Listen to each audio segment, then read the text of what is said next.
Okay, so what I've got here is a Microsoft Word document, and you can create this exact template. I'll show you how.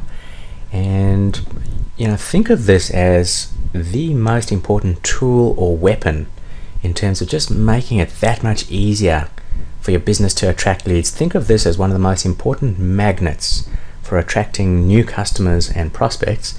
And I want you to realize that if you invest a little bit of time here, you're going to make it that much easier for all of your marketing efforts to succeed.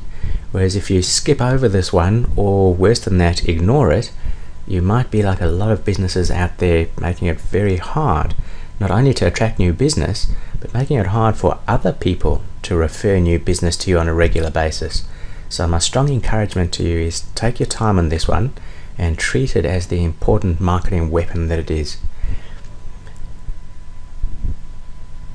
Now let's jump straight in, and the first thing I want you to do is just create a table. So in Microsoft Word, I've just gone insert table. I've made it 2 columns wide and 2 rows deep, and I want you to label that first row as target customers, and then label the second row as typical problems. And then the first thing that I want you to do is to actually think about who your target customers are, because once you do that, you just make it that much easier to work out where you need to be hanging out, and where your target audience is hanging out. So what do you need to do? Where do you need to go to attract them, offline and online? And for us, I know for sure that we go after small to medium enterprise and medium-sized businesses. I know we play pretty well in the technology arena. Definitely all of the tools that we have for attracting new business and closing sales faster are well suited to business professionals and B2B, business to business. So we don't work well with people who are targeting consumers or retail or trades, and we become very clear on who the specific niches are that we go after. I haven't actually put the industries in here. I know there are 3 or 4 that we work particularly well with, but I'm not going to put those in here. I encourage you to spend a few minutes, maybe push pause on this video, so that you can name which are the niches that you enjoy working with. You may already have a few of them as part of your customer base. Take a couple of minutes, push pause, and fill that in. Okay, so now that you've come back, I want you to think about what are the typical problems that your niches experience.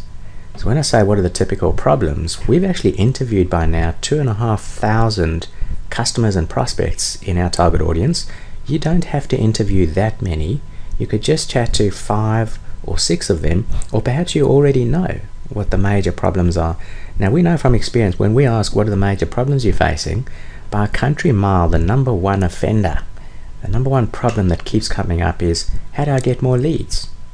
How do I get more leads for my business? They talk about wanting to grow the business, and jeepers, I'm pretty good when I'm in front of a new prospect, but how do I find them? How do I get in front of them?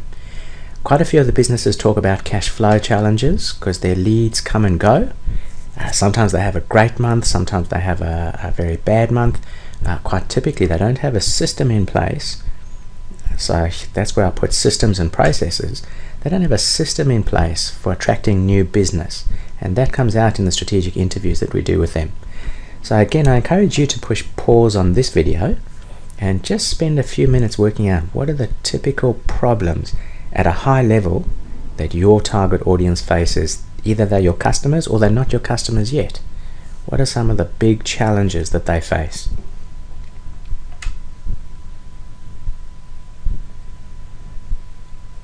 Okay, so now that you've filled that in, let's start to progress down further and deeper into the exercise. We'll come back to, I'll show you how to use A and B above shortly.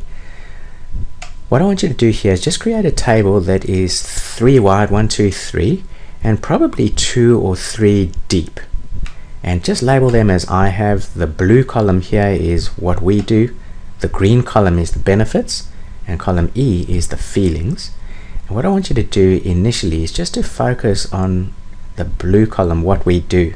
Now for most people this is really easy because these are the services that you offer. And again, just keep it high level.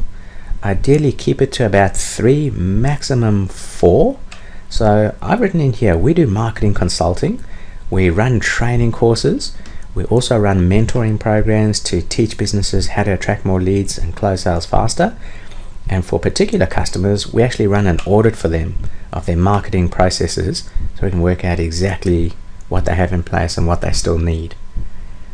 So again, push pause on the video, take your time, and ideally don't make this list 12 or 15 services long. I want you just to focus on the top 2 or 3 that number 1 are profitable for your business, and number 2, potentially you or other members of the team really enjoy delivering those services. You're passionate about it. Try and focus on those key areas and see what you come up with in the list. And as soon as you complete, well, push pause now, do up your list. As soon as you complete, come back to the video.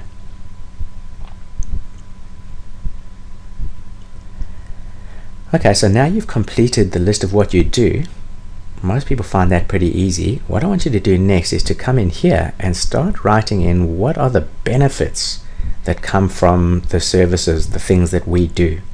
Now, quite a few people struggle with this benefits piece because typically it's very easy to know the things that we do and the technical terms that we use in our industry. So something like we produce a monthly report. Well, a report is not actually a benefit. A report would be another thing that we do. So you'd put that over here. No matter what industry or no matter what industry you're in or what service you're giving, something like a report or an outcome, an output, is typically not a benefit. And I just want to give you the very easy question to ask that'll really help tease out what are the benefits rather than more of what we do. Just ask yourself for each one of these blue things that you name. So if I say marketing consulting, just imagine that someone is about to invest thousands of hard-earned dollars in your service, and they're standing in front of you saying, why the hell would I invest that money? Why the hell would I invest $2,000, $5,000 or $10,000 in this marketing consulting that you're talking to me about? The answer to my question, the answer to that person's question, will typically be the benefits. So I would say to someone, if you invest in our marketing consulting, well, at the highest level, the biggest benefit you're going to get is you're going to get more leads for your business. Another benefit that will come from the marketing consulting is that you'll actually get more sales closed, and ideally you'll close those sales faster using systems and processes that we'll teach you. But notice I'm just naming the benefits here. So really push yourself on this particular one. It's really important that you get these as benefits, and as soon as you're finished, maybe just test with someone else whether they think each of the things you've got in here is a benefit, or if it's another technical term, another what we do item. So just make sure that what you've got here is really green benefits based language as opposed to blue technical. Push pause on this video, give it a go, and as soon as you're done, come back to the video and push play. Okay, so hopefully by now you've actually got a number of benefits listed. The last thing to do in this table is to ask yourself, for each one of these benefits, if a prospect actually buys my services and they get the benefits, how is he or she likely to feel? So I want you to actually ask yourself that question for each one. What feelings will come up? Well, I know for most businesses, when they actually get more leads, a lot of business owners actually experience peace of mind, because the whole business around getting more leads and the challenges around cash flow for a lot of people can create a lot of stress. For some people, it even creates anxiety. How am I going to pay the bills? How am I going to pay the salaries and keep the business going? So once they start to get a more consistent flow of leads, most of them experience peace of mind. And typically, when some of these business owners make more profits and they got more money, and they're spending more time and maybe time with their family and maybe even more money on their family, a lot of people actually experience joy and experience happiness. And typically, some people even experience excitement as they watch their business grow. So notice how I've asked myself for each one of these, what are the feelings that are likely to come up? And what I want you to do is just ask yourself, if the prospect buys your services and they get these benefits one at a time, what are the feelings that are likely to come from experiencing the benefits? And again, I encourage you to take your time on this one, just as you did with column D, because these two columns, D and E, are really important for your collateral. As soon as you're done, come back to the video and push play.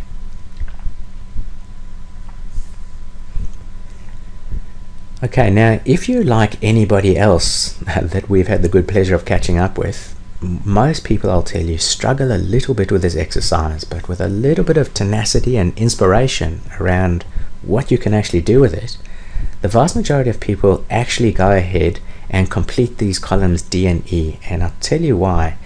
Give yourself a huge pat on the back, assuming you've completed. The reason it's such a big achievement is you will notice from now on that a lot of people out in business, when they're trying to sell goods and services, they typically talk to their prospects using what we call blue technical language over here. Why do they do it? Well, in the industry that you're in, you know those technical terms. And think about it this way. If you walked into a store somewhere and you were looking for a computer, the typical assistant would start showing you a particular computer. If you said, look, this is $2,000 or $3,000 for this machine, what's so good about it? The average sales assistant will tell you that it's got 4 gig of RAM, it's got 500 gig of hard disk storage, it's got a Pentium Quattro, I'm losing my tongue here with the terms. Typically they will tell you about how many giga hipper tupper topper watts of mini hunchkin, bunchkin, bunchkin dingles this machine has got. And if you're like me, when you hear that kind of blue technical language, typically you'll actually switch off and you'll stop listening to the person. But imagine this, imagine if that salesperson actually said, well, what do you want to use the machine for? Now imagine if I said, I want to watch movies in high definition on my computer, and sometimes I want to watch YouTube videos in high definition. If that person then said, oh, well, this machine's actually got some really fast specifications, and actually this machine will give you very smooth images. So the images will flow, there'll be no jittering on the screen, and it'll give you a really smooth video viewing experience. All of that language is in green benefits-based language. Now I and you and anyone else could understand that language, whereas only a technical person would understand the language that was used before. So here are the tips. He might also say, or he or she might also say to me, when you watch that on your screen, you're likely to really be able to get into the movie, and you'll probably experience excitement as though you're actually in the scene, or you'll really be gripped by the movie. Notice how that would be using green benefits-based language as well as pink feelings-based language. And here's the secret for you. You are likely to attract a lot more business and to close a lot more sales if you start using green and pink language and avoid as far as possible blue language. So let me give that to you again.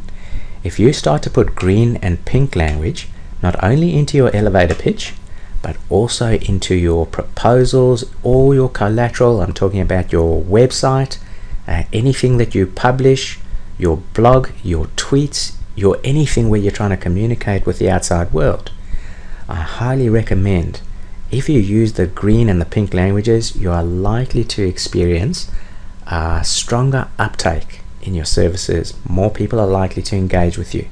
Why? Simply because they'll actually understand what you're talking about, and quite often they will feel emotionally engaged. Now people buy very often where there is emotional engagement, as opposed to a transactional type technical description, which a lot of people will not understand. So now that you've got that under control, let's actually build the elevator pitch. So I've actually started with the first sentence of our elevator pitch, which by now you may already have heard. And I'm going to show you here there are 3 sentences. And what I want you to do is, one by one, I actually want you to populate the sentence. So sentence 1 is you know how, sentence 2 is well what we do is, and sentence 3 starts with in fact. And the way that you build sentence number 1 is as follows. I want you to go back up to where you started with the target customer and the typical problems, and in order to finish this sentence you know how, I want you to have a look and start the sentence by naming 1 or 2 elements of your target audience. So you're actually naming who you typically work really well with. In our case, you know how a lot of small to medium business owners and decision makers, that's who we go after. Then I name the problem that they very often experience. So they want to grow their business, but often they feel like they're swimming against the tide to make it happen. That's just conversational English for naming some of these problems that they experience. So I've converted some of these problems into a conversational sentence, and the opportunity for you is to finish this sentence 1 using a couple of words from the target customers and then translating some of their typical problems into conversational English. If you can find an analogy, i.e. a metaphor or something that people can understand real quick, then use that. Look how we've used here the analogy of fish swimming against the tide. Most people will know that that's quite challenging. Typically a lot of people will actually get a visual of fish swimming against the tide when I say that. So push pause and create your sentence 1 using A and B above.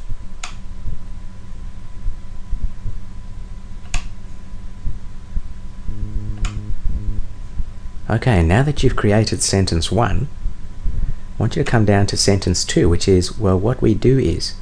Now in here, you're not actually going to describe what we do, which is this blue technical column. You're going to use language that is, remember, green and pink. You're going to describe benefits and feelings.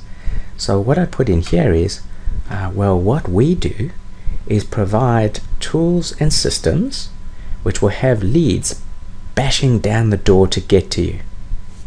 So notice here, more leads is the number 1 challenge that I named up here. It's also the number 1 benefit that comes from implementing our services. So I've really focused on that one, and I'll insert that sentence here. You then have a think about how you're going to finish sentence 2 using words and language from column D and column E above. Go for it.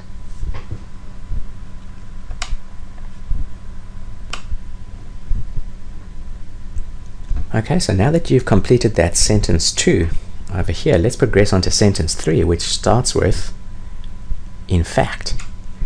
And for your in fact sentence, I want you to think about the single most relevant instance, the single most relevant case where you have actually delivered an outcome for a customer that backs up the claim that you've made here in point 2.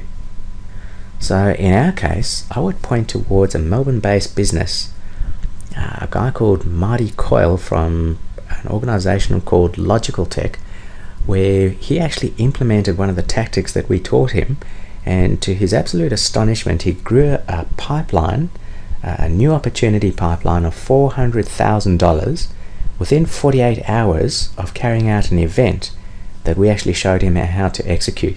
Now thankfully he was very willing to give us a video testimonial, and this is Marty Coyle in the middle here, and on this video he talks about his experience of working with us and how surprised he was, but also how pleased he was with the $400,000 pipeline that he created. And if you now go into your in fact sentence, well, I'll tell you ours. I got Marty's permission to use this, and my sentence number 3 says, in fact, we helped a Melbourne-based businessman, Marty Coyle, to develop a $400,000 pipeline within 48 hours of an event that we showed him how to host. Now that's a sentence that I share with confidence. It's got a full stop at the end, and it's possibly the single best case that we have to really back up the key claim that we make in point 2. Now I encourage you again, push pause on this video and think about the one most relevant case that you have where you've actually delivered an outcome as per point 2 above. Give it some thought and jot it in. Go for it. Okay, congratulations. You are now 70 to 80% complete on your elevator pitch, and in fact by now you've probably got something that is ready to use. I'm going to recommend to you that to get it 100% complete, you do the following. First is, for your in fact sentence, definitely get permission from the person. Ideally you want to name a person and a company rather than just say we did it with company X. That's much less credible then naming the person and the company. So step 1, get their permission to use this example in public. Step 2 then is just test this elevator pitch with a few people, ideally who are not inside your business. So it might be an existing customer, or it might even be a prospect, someone who's not looking at this from the inside, and just check that they can fully understand what you're saying when you share your elevator pitch.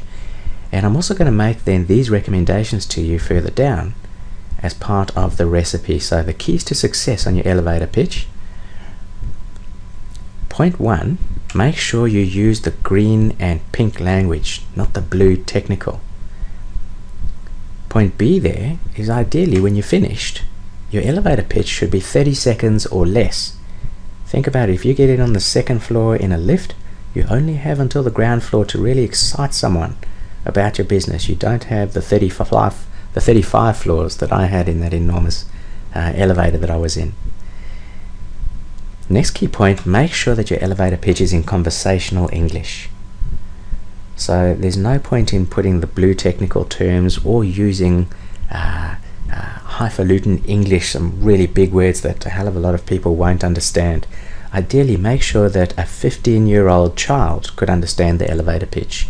If it passes that test, it's awesome conversational English. And finally, prepare, practice, memorize, and let it roll off your tongue with confidence.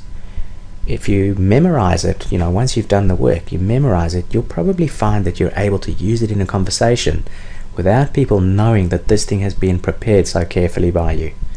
And again, I just want to really encourage you to take the time, make the time to prepare a really good elevator pitch. This is something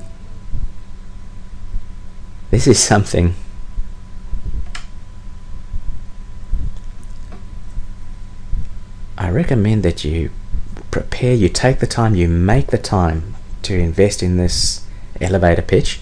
This is something that will stand you in really good stead. And think about it, anytime you're at a networking function, a networking lunch, an educational function, you might be chatting online, you might be entering somebody else's audience, going to somebody else's conversation online. If people ask you what you do, you've got to have that answer crystal clear, and you've got to leave people within 30 seconds razor clear, not only on when they should come to you, but also on when potentially they should refer other people to you. So think about it in those terms, and then make sure you make the time to just refine what you've already done here. I congratulate you, well done, and good luck.